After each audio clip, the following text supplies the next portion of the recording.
ناظرین گرامی، ایک زانی عورت حضور نبی کریم صلی اللہ علیہ وسلم کے پاس اس غرض سے آئی کہ اس کے گناہوں کی سزا اس کو اسی دنیا میں مل جائے اور آخرت میں وہ اس سزا سے بچ جائے۔ عرب قبیلہ غرض کی شاہ گانڈیا کی خاتون آپ صلی اللہ علیہ وسلم کی خدمت میں حاضر ہوئی۔ اس عورت کو اپنے گناہوں پر شرمندگی محسوس ہو رہی تھی اور احساس بھی ہو چکا تھا کہ وہ بہت بڑا گناہ کر چکی ہے۔ چنانچہ وہ عورت آخرت میں اس گناہ کی سزا سے بچنا چاہتی تھی اور اس دنیا میں سزا کو پورا کرنا چاہتی تھی، لہٰذا سرکار دو عالم صلی اللہ علیہ وآلہ وسلم کی بارگاہ میں حاضر ہوئی اور کہنے لگی کہ اے اللہ کے رسول صلی اللہ علیہ وسلم، مجھ سے بہت بڑا گناہ سرزد ہو گیا ہے، آپ مجھے اس دنیا میں اس کی کوئی سزا سنا دیں۔ ناظرین گرامی،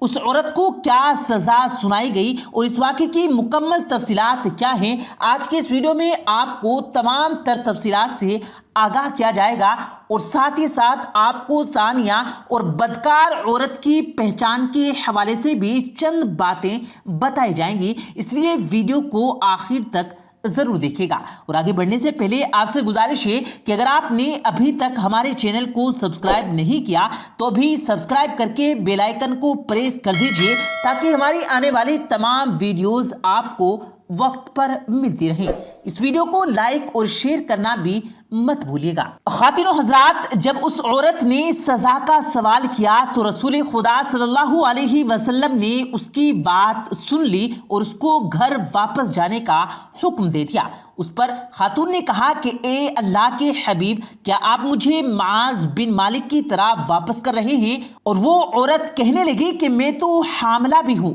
اب ناظرین گرامی، یہاں یہ بات واضح رہے کہ معاذ بن مالک سے زنا کا ارتکاب ہو گیا تھا، وہ بھی اس گناہ کے بعد جب سزا کے لیے دربار نبوی میں حاضر ہوئے تو رسول خدا صلی اللہ علیہ وسلم نے شروع میں ان کو مجبور سمجھ کر واپس بھیج دیا، لیکن بعد میں ان پر حد جاری کر دی گئی تھی۔ اس پر رسول خدا صلی اللہ علیہ وسلم نے ارشاد فرمایا کہ جب تم بچے کو جنم دے لو تو پھر اس کے بعد نظر آنا۔ ناظرین گرامی، جب اس عورت کے یہاں بچے کی پیدائش ہوئی تو وہ اپنے بچے کو کپڑے میں لپیٹ کر نبی آخر الزمان صلی اللہ علیہ وسلم کی خدمت میں دوبارہ حاضر ہوئی تو اللہ کے رسول صلی اللہ علیہ وسلم نے اس عورت سے فرمایا کہ کیا بچے کو آپ نے ہی جنم دیا ہے؟ تو انہوں نے کہا اے اللہ کے پیارے حبیب، اس بچے کو میں نے ہی جنم دیا ہے۔ رسول خدا صلی اللہ علیہ وسلم نے کہا کہ اس بچے کو لے جاؤ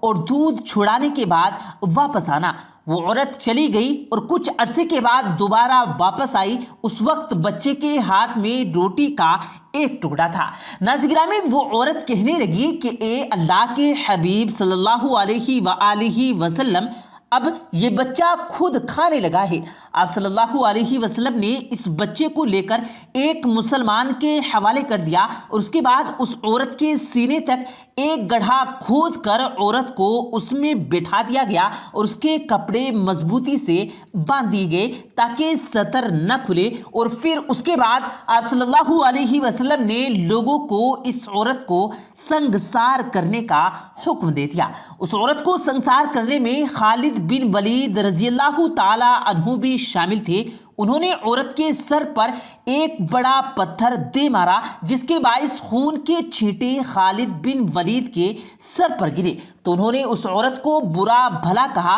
حضور نبی کریم صلی اللہ علیہ وسلم نے بھی سن لیا تو خالد بن ولید کو مخاطب کر کے فرمایا کہ تم انہیں ایسا مت کہو اور اس طرح کہنے سے باز رہو، کیونکہ قسم ہے مجھے اس ذات کی جس کے قبضہ قدرت میں میری جان ہے، اس زانی عورت نے ایسی توبہ کی ہے کہ اگر کوئی ظالمانہ ٹیکس لینے والا گنہگار شخص بھی ایسی توبہ کرے تو اللہ اس کی توبہ قبول فرما لے۔ ناظرین گرامی، یہ سب ہونے کے بعد، وہ سب کہنے کے بعد آپ صلی اللہ علیہ وسلم نے بس عورت کی نماز جنازہ بھی خود پڑھائی اور جنت البقیع میں اس عورت کی تدفین بھی کی گئی۔ اس پر اللہ کے رسول کے پیارے صحابی جناب عمر رضی اللہ تعالی عنہ نے حضور نبی کریم صلی اللہ علیہ وسلم سے عرض کیا، اے اللہ کے پیارے رسول، کیا آپ زانیہ کا بھی نماز جنازہ پڑھاتے ہیں؟ تو حضرت عمر رضی اللہ تعالی عنہ کی یہ بات سن کر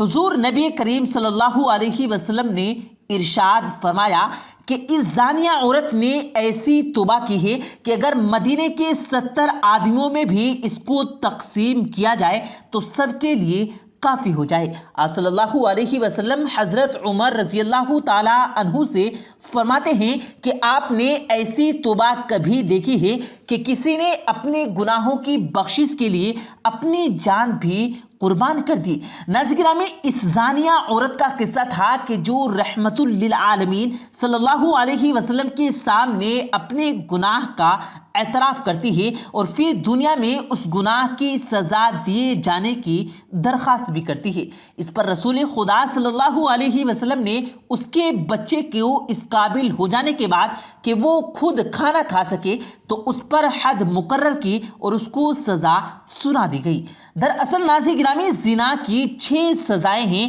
3 سزائیں تو اس دنیا میں جبکہ 3 آخرت میں دی جائیں گی۔ رسول کریم صلی اللہ علیہ وسلم نے ارشاد فرمایا کہ زنا ایک ایسا بدترین گناہ ہے کہ جس کی سزا اللہ کبھی معاف نہیں کرتا، اور زنا جیسے بدترین گناہ کی 3 سزائیں اس دنیا میں جبکہ 3 سزائیں آخرت میں دی جاتی ہیں۔ دنیا میں دی جانے والی گناہوں کا ذکر کیا جائے تو ان میں سب سے پہلا یہ ہے کہ اللہ پاک زنا کرنے والے کے چہرے سے رونق اور معصومیت کو ختم کر دیتا ہے، اور دوسرے نمبر پر زنا کرنے والے کی عمر دنیا میں کم کر دی جاتی ہے، اور زنا کرنے والا بدترین بیماریوں میں مبتلا ہو جاتا ہے، اور جو ہی دنیا پر گناہوں میں تیسری سزا ہے کہ دنیا والوں کا محتاج ہو جاتا ہے، اور یہاں تک کہ اس کے لیے اپنے گھر کی عورتوں کی عزت بھی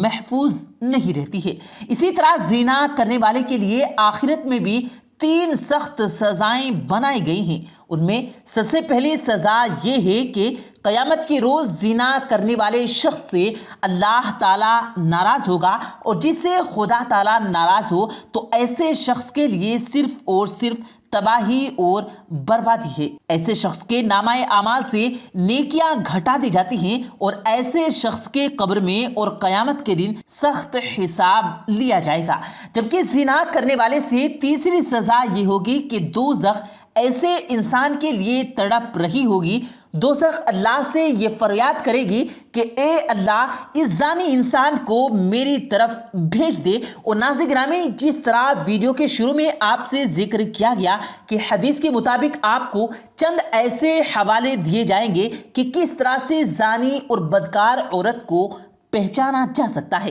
زانی اور بدکاری کرنے والی عورت کی پہچان کے حوالے سے رسول خدا صلی اللہ علیہ وسلم نے ارشاد فرمایا کہ عورت کا نکاح نہ کرے اور نہ اپنا نکاح کرے، بس بدکار وہی عورت ہے جو اپنا نکاح خود کرتی ہے۔ پھر سیدنا ابو موسیٰ رضی اللہ تعالی عنہ بیان کرتے ہیں کہ رسول خدا صلی اللہ علیہ وسلم نے ارشاد فرمایا کہ جو عورت خوشبو لگا کر لوگوں کے پاس سے گزرے تاکہ وہ اس کی خوشبو کو محسوس کریں تو وہ زانی اور بدکار عورت ہے۔ ابو موسیٰ رضی اللہ تعالی عنہ بیان کرتے ہیں کہ رسول کریم صلی اللہ علیہ وسلم نے ارشاد فرمایا کہ کسی اجنبی کو شہوت کے ساتھ دیکھنے والی ہر آنکھ زانیہ ہے، اور بے شک جب عورت عطر لگا کر کسی مجلس کے پاس سے گزرتی ہے تو وہ بھی زانیہ ہے۔ ناظرین گرامی، اللہ رب العالمین سے دعا ہے کہ وہ ہمیں اس بڑے گناہ سے محفوظ رکھے، ہماری عورتوں کی حفاظت فرمائے اور مردوں کو بھی اپنی نظر کی حفاظت کرنے کی توفیق عطا فرمائے، آمین اللہم آمین۔ پیارے دوستو، امید کرتے ہیں آپ کو آج کی ہماری یہ ویڈیو ضرور پسند آئی ہوگی۔ اگر آپ کو یہ ویڈیو پسند آیا ہو تو اس ویڈیو کو دل سے لائک کریں اور زیادہ سے زیادہ لوگوں تک اس ویڈیو کو ثواب کی نیت سے شیئر کریں، اور اس ویڈیو کے بارے میں آپ کی کیا رائے ہے کمنٹ سیکشن میں اپنی رائے کا اظہار ضرور دیں، اور مزید اسی طرح کی روز کی ویڈیو پانے کے لیے ہمارے چینل کو ضرور سبسکرائب کریں۔ ملتے ہیں پھر ایک نئی ویڈیو کے ساتھ، تب تک کے لیے اللہ حافظ۔